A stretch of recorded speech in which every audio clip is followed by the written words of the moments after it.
جو پہلی دعا اللہ تعالیٰ نے ہمیں قرآن میں سکھائی ہے اس میں دو خطرے سکھائے ہیں ہمیں جس سے ہمیں خاص بچنا ہے۔ اگر ہدایت چاہیے تو غیر المغضوب علیہم ولا الضالین، ان دونوں سے بچ کے رہنا۔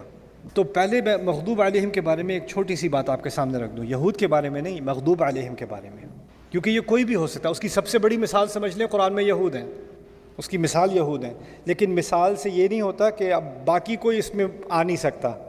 تو وہ کیا ہے؟ المغضوب علیہم ہے جس کو کوئی چیز پتہ ہو کہ غلط ہے اور پتہ ہونے کے باوجود وہ پھر بھی کرے۔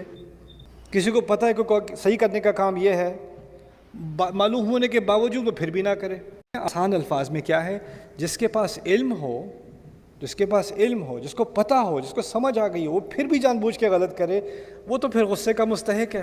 بنی اسرائیل کے بارے میں یہود کے بارے میں آپ کیا پڑھیں گے کہ ان کے ہاں علماء ہیں، جاننے والے ہیں، کعبے کو وہ جانتے ہیں، نبی کو پہچان گئے ہیں، اپنی کتابوں میں جاننے کے بعد اس میں تبدیلیاں کرتے ہیں۔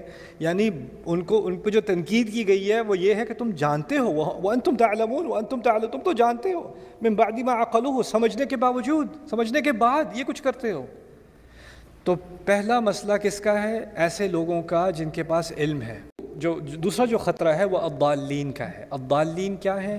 جن لوگوں کو کچھ پتہ ہی نہیں ہے، جو دل میں آتا ہے وہ سمجھتے ہیں تو میرے دل سے لگتا ہے کہ یہ کوئی اچھا کام ہے کرنے کو، میں یہی کر رہا ہوں، اس سے میرے دل کو سکون ملتا ہے تو میں یہ کر رہا ہوں، اس میں کیا برا ہے؟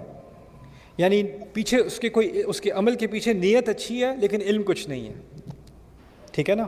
ایسے لوگ الضالین ہو جاتے ہیں۔